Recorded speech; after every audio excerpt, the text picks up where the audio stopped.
各位朋友，你哋好啊！歡迎翻到嚟中國華頻道。今日咧係2026年4月9日啦。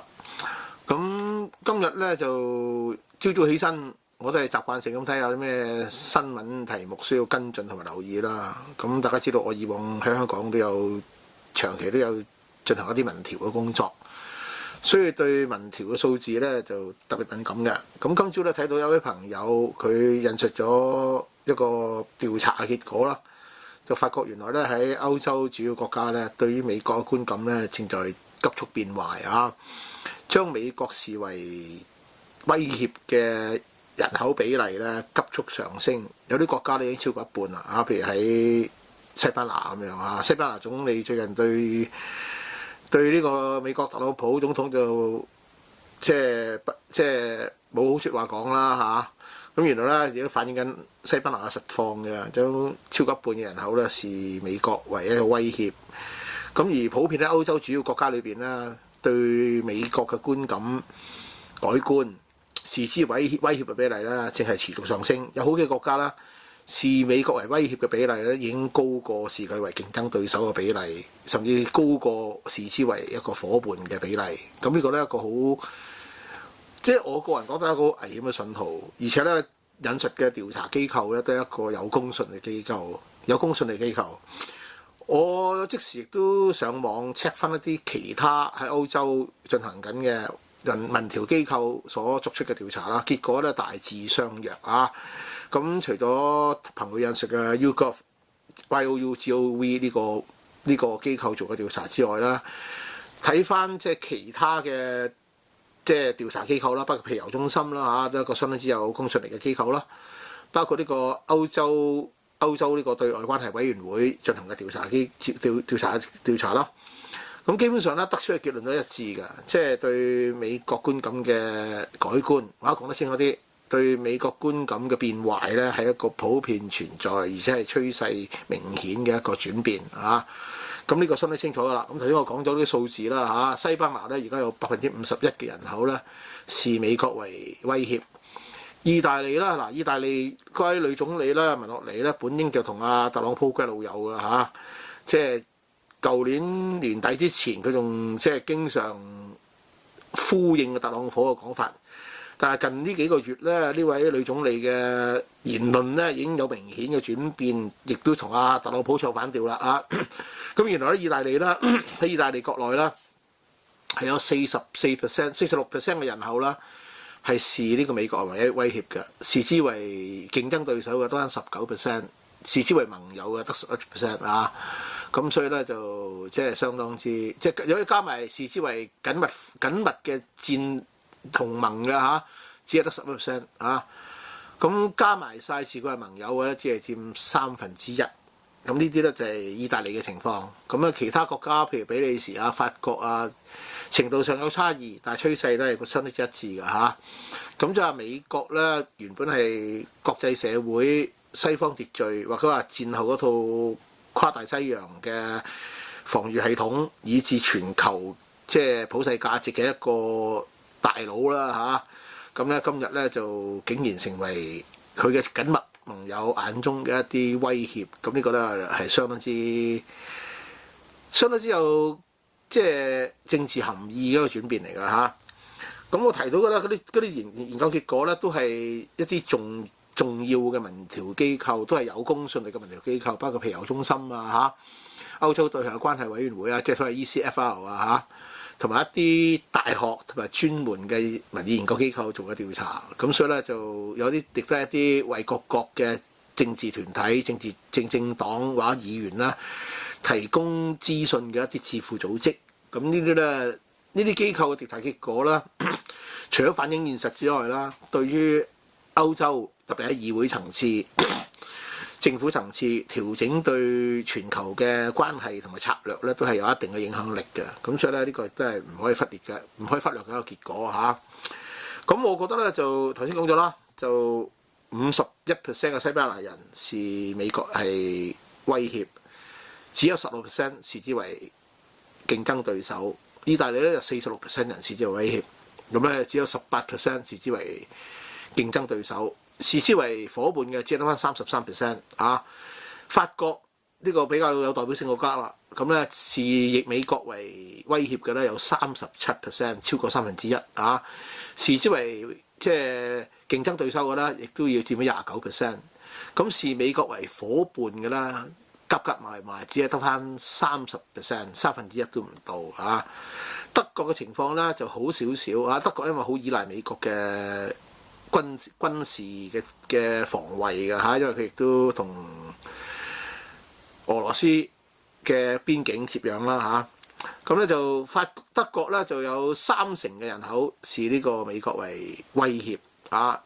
32% 咧視之為競爭對手，而視佢為伙伴或者緊密同盟嘅咧，只係得翻34%，1/3多啲啊！咁呢啲咧全部都係來自一啲有公信力機構，咁咧就一葉知秋啦啊！咁呢啲機構咧就頭先講咗啦，會對呢個歐洲嘅政府同埋呢個各級議會同埋政黨咧係造成一啲影響，因為佢哋研究數據咧係一啲所謂智庫組織得出嘅結論嚟嘅，咁所以或多或少都影響咗佢哋嘅觀感同睇法啊。咁咧就我覺得即係如果當咁多個以前嘅同盟國家都視你為威脅嘅話咧，咁呢個除咗反映咗呢2年喺特朗普領導下嘅美國政府嘅一種造成嘅結果之外咧，亦都會對未來全球嘅關係以至戰略嘅焦點咧係產生一啲重要嘅影響嘅。咁所以咧就算生活喺香港、生活喺英國，都難以避免受到影響嘅。我哋即時油價啦、食物價格啦會慢慢上升啦，呢個都係事實啦嚇。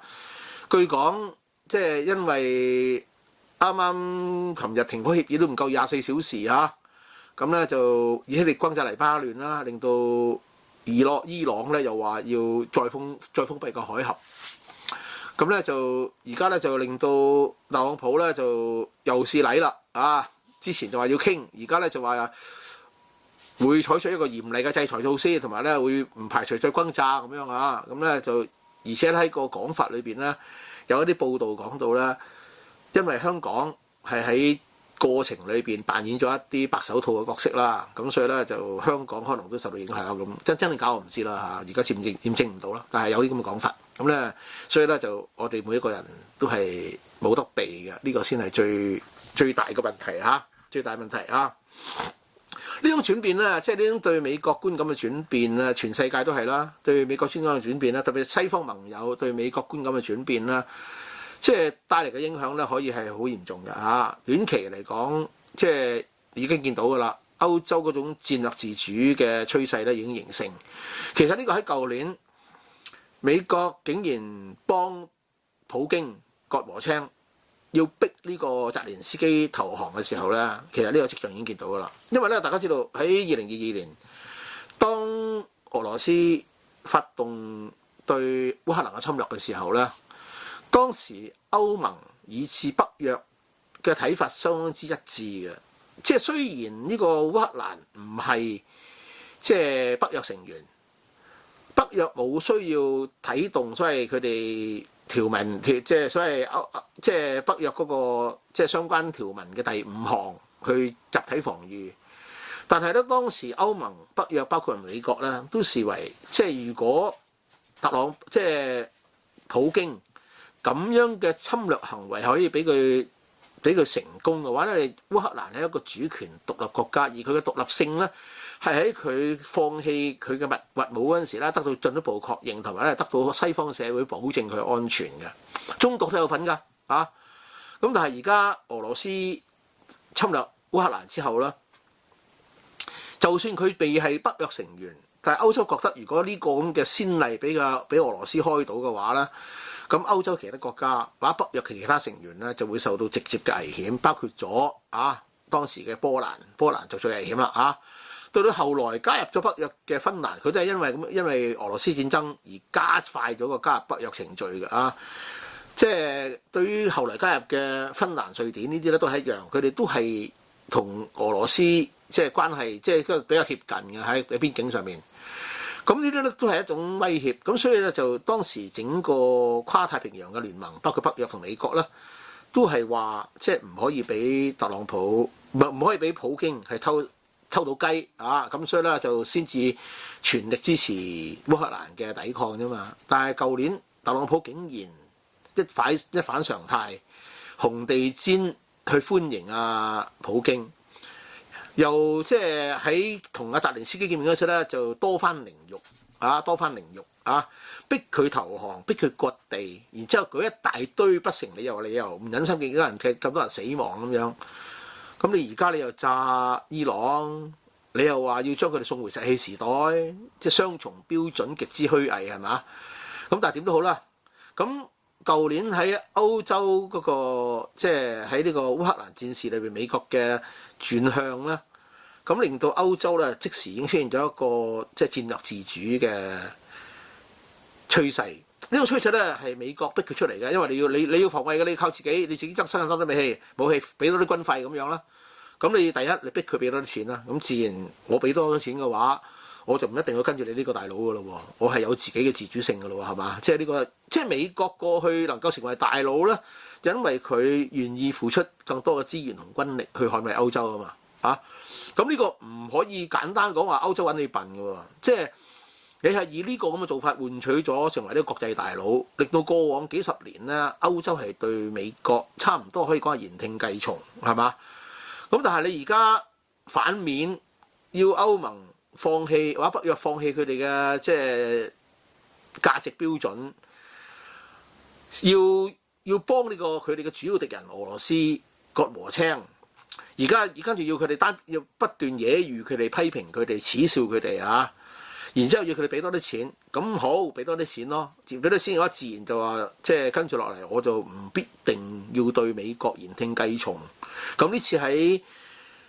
伊朗封閉霍爾木茲海峽呢件事上邊咧，充分見到呢種即係戰略自主咧，已經成咗型啦啊！即係當然一方面。特朗普唔去諮詢盟友呢個事實啦，但係當你公開點名叫佢哋去保證呢個霍爾木茲海峽嘅通行無阻嘅時候咧，不但止唔理你啊，有啲國家仲公開咁擺到明同你唱反調啊！最簡單、最明顯嘅西班牙啊、法國啊、德國啊，呢啲都係啊公開同你唱反調。咁呢個咧就係一種戰略自主，歐洲嘅戰略自主。係你逼出嚟嘅，一旦有呢個自主嘅話咧，佢就唔一定要跟呢個大佬，呢個好清楚㗎啦嚇。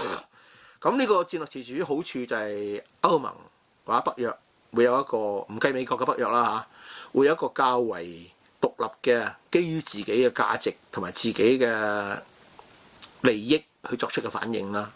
唔會俾一啲喺而家馬克龍所講一個精神唔穩定嘅老人家。影響底下做咗一啲即係唔恰當嘅事啊！即係用得呢句説話，一個精神唔穩定嘅老人家呢句説話咧，就好唔俾面㗎啦已經啊！雖然佢冇點名，但係大家都知道講緊邊個㗎啦嚇！一個精神唔穩定嘅老人家唔應該受佢支配嘅歐洲啊！咁呢種咁嘅歐洲嘅戰略自主咧已經形成，咁呢個咧就令到個世界咧變得更多極。歐洲會因而會喺好多問題上面。即係擺脫美國，然之後咧成為一種獨立嘅聲音，令到個世界咧除咗美國、中國啊或者美國、中俄之外咧，多咗一個另一個所謂政治嘅源頭啊！咁但係呢個源頭咧，亦都令到個社會令到全世界咧出現更多唔同嘅組合同盟，喺唔同問題上唔同組合、唔同同盟嘅可能性更加增加，亦都俾到中國同俄羅斯咧有更多機會咧可以上下其手。呢個咧係好清楚嘅，我覺得啊，呢個好早已經講咗㗎啦，我啊咁咧就所以咧呢種歐洲嘅戰略自主啦，會造成一種所謂地緣政治嘅重組啊，即係話你睇到而家。當特朗普一再話要即係取得格陵蘭之後啦，你見到丹麥啊已經咧同呢個加拿大簽訂協議，保護呢個北極航道嚇。咁咧另外亦都有啲北歐國家都簽咗。咁即係話呢種戰略或者地緣政治嘅重組咧，會因應住一啲政治嘅議題咧，係去不斷咁去複雜化、多元化。咁即係話，以後任何一啲重大事故你要擺平嘅話咧，你就唔係再揾呢個北約傾，而係話要揾好多唔同嘅唔同利益、唔同事項嘅所謂利益同盟咧去傾，咁令到達成協議嘅可能性咧係低咗，難度係高咗，呢個係好清楚，亦都係啊！你更加明顯嘅咧就係而家即係美國總統曾經支持德國嘅極右政黨喺舊年嘅德國選舉裏邊，好彩嗰個極右政黨又贏唔出。咁但係咧已經令到德國政府咧現屆嘅執政同盟咧對於美國就充滿咗戒心。原本德國係好依賴，德國就好依賴呢個，德國都幾慘㗎嚇，喺石油同埋能源上面咧就好依賴呢個俄羅斯。喺呢個商業活動同貿易上面咧就好依賴中國市場啊，特別喺前一任總理啊，即係。好同中國好友善噶嘛，任內訪問中國10幾次噶嘛嚇。喺軍事同防衛上咧就好依賴美國。咁而家呢次咧就幾頭都唔到岸。咁所以咧就即係德國嘅情況有一個例子啊。咁咧就即係呢個跨大西洋嗰個軍事同盟嘅政治同盟嘅瓦解同埋呢個鬆散咧，其實係會令到即係歐洲更動盪啊！你而家美國舊年竟然支持德國嘅極右政黨去挑戰現在嘅執政聯盟。咁雖然最後即係美國支持就冇成功啦，即係德國嘅極右政黨就冇贏到大選啦。咁但係令到德國對美國戒心進一步加強。而家佢又照板煮碗，走去匈牙利啊！美國副總統曼斯走去匈牙利。匈牙利咧呢個咁嘅總理咧就係即係惡名昭彰嘅歐盟裏邊嘅獨裁者，即係佢早年加入歐盟嗰時咧仲好啲，因為佢當時脫離蘇聯之後啦，咁就高速咁市場化啦，咁咧一度咧係成為一個歐洲嘅一個伙伴，咁成為咧就歐盟嘅成員。布達佩斯匈牙利好多地方嘅自然風光好靚啊，即係我都好中意啊，去過2次啊。咁但係咧就10幾年嚟呢個即係現任嘅總理歐賓啦基本上咧就係一個推翻呢個即係原本嘅自由主義嘅趨勢，極度靠近呢個俄羅斯同埋呢個白俄羅斯。咁咧亦都係中國喺歐洲嘅最主要嘅一個門戶，因為咧就一帶一路亦都係靠佢打開嘅喺歐洲啊。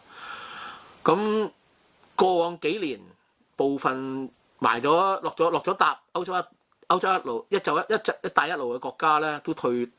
軚啦嚇，意大利最明顯啦係嘛？咁但係匈牙利咧就繼續同呢個中共咧保持住極之友好嘅關係，同俄羅斯極之友好關係，同白俄羅斯極之友好關係。喺歐盟咧就成為咗俄羅斯嘅針。佢嘅外長咧早輪承認啦，佢哋係會喺投票之前咧將歐盟嘅一啲秘密討論同埋相關嘅方案咧係向俄羅斯通報嘅，即係根本要做緊二五仔，搞到歐盟高層會議咧試過要通過啲緊急嘅條款，將呢個匈牙利踢出去，唔俾佢參加啊！咁而家咧就今個月中大選啦，你呢個美國竟然食水之味，好似食過翻尋味，好似舊年支持德國極右政黨咁樣，派副總統曼斯去到匈牙利布達佩斯，幫呢個獨裁者或者威權首相去站台，為佢背書，仲要批評其他歐洲國家，包括歐盟或者呢個布魯塞爾，即係比利時啦，或者呢個烏克蘭啦。係即係干預匈牙利嘅選舉，其實而家美國就用緊副總統去到干預匈牙利嘅選舉啊！咁呢啲做法咧，看在歐盟眼裏，看在北約其他成員國眼裏咧，你會點睇呢個美國咧？你係支持緊歐盟嘅二五仔，支持緊普京條針，支持緊中共喺歐洲嘅線眼，起碼都係線眼啦，線眼啊！咁你仲叫人點樣信你咧？咁所以咧就即係持續嘅一啲做法都唔好計伊朗呢單嘢啦，會令到呢個跨大西洋嘅同盟關係啦進一步受損，即係整個世界咧亦都變得更動盪。歐洲當佢有更高嘅戰略自主嘅動力同埋動機嘅時候咧，亦都會令到西方陣營過往比較一致嘅行動同埋一致嘅即係原則咧，係更加難捉摸，更加難去落實。呢個都係好清楚嘅事實啊！其中一啲國家咧，佢過去幾年嗰個轉變咧就好明顯㗎嚇。咁造成嘅原因，特朗普固之人係功不可沒啦嚇。咁但係即係造成嘅結果咧，就有好多國家咧就都係轉變得好快嘅，特別係喺歐洲比較龍頭嘅幾個國家嚇。譬如我講法國咁樣，法國嘅總統而家現任總統馬克龍咧，就係即係推動所謂歐洲戰略自主嘅旗手嚟㗎啊！咁咧就過往咧，佢都仲做下好人啊！佢舊年年底仲走去同阿特朗普見面啊，拍晒膊頭咁樣影相。咁但係咧，佢今次喺伊朗事件上面咧，佢係其中一個嚇，企得最前，明確表示唔會派軍隊去支持呢個即係保衛霍爾木茲海峽呢件事，亦都批評美國呢場戰爭冇意義嘅咧，就係馬克龍啦啊！咁甚至我頭先講咗啦，佢話國際政治唔應該俾一個70幾歲、精神唔健全嘅情緒唔穩定，唔係即係情緒唔穩定嘅老人支配。咁呢個即係相對啲唔俾面啦啊！咁咧法國咧就係推動歐洲戰略自主嘅一個最主要嘅旗手嚟㗎啊！咁咧佢已經好早咧就已經講，即係希望歐洲咧係能夠達到國防自主啦。咁呢個亦都係法國做得到啦，因為法國亦都擁有好即係世界上領先嘅核子技術啦嚇，佢有核動力嘅潛艇啦嚇，咁佢喺即係軍事科技同埋太空科技上面咧，其實佢嘅即係水平都相當之高嘅啊，咁因而咧佢喺能力上面咧係確實較為有能力咧擺脫對美國嘅依賴，亦都咧係走一條戰略自主嘅路線嘅，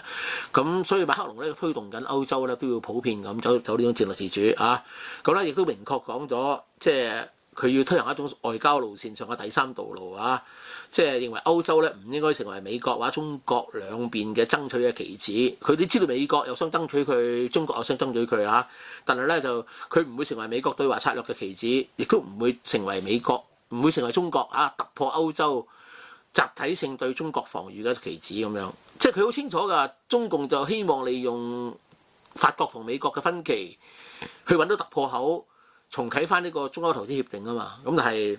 馬克龍都講到明，佢哋走呢條第三道路咁樣啊，咁所以咧就好清楚嘅啊，咁相信咧未來一段時間咧，法國喺呢方面嘅角色咧，亦都會進一步加強。法國係歐洲其中一個人口最多嘅國家啊，歐洲人口最多國家，如果唔計俄羅斯嘅話咧，就係德國、法國同埋呢個英國噶啦啊，咁呢三個國家咧都係對美國嘅關係轉變得最快嘅啊。德國我講咗啦，佢原本國防上面好依賴美國，能源上面好依賴呢個即係俄羅斯，外貿上面好依賴中國嘅。咁但係同中國關係啦，近期就因為呢個傾銷問題啦，係已經築起咗一道一道嘅防線啊。同俄羅斯關係亦都因為俄烏戰爭咧，減少咗買呢個俄羅斯嘅能源，減咗好多㗎啦。但係咧，佢仍然都需要透過從其他地方揾到能源替代啦嚇。咁德國咧就個情況係最困苦、最苦惱噶啦，因為佢對幾個有問題嘅，即係世界動盪嘅主要來源咧，依賴最深，能源就依賴俄羅斯，外貿就依賴中國，防衛就依賴美國啊。咁但係加上舊年即係特朗普竟然支持一個極右組織，想差唔多翻佢盤咁樣，咁而家佢保住咗而家個執政同盟之後啦，自然就會對美國更加唔信任啊！咁所以咧，過去咧佢喺呢段時間咧，一年之間咧，佢軍費都增加咗好多㗎啊！即係德國係二次大戰嘅戰敗國，但係咧係即係過去一年咧，即係增加咗大額嘅軍費啦嚇，設立咗特別嘅國防基金啦嚇，都唔係淨係愛嚟針對俄羅斯㗎啦，已經啊，因為咧佢已經意識到啦，佢要慢慢即係諗下點樣取代喺德國境內嗰啲美國軍事基地。咁呢個咧都啱啱啦，美國總統有講啦，你哋唔支持我要求你哋幫手去保證呢個霍爾木茲海峽安全通航嗰時候，你哋唔幫手，我哋而家考慮脱離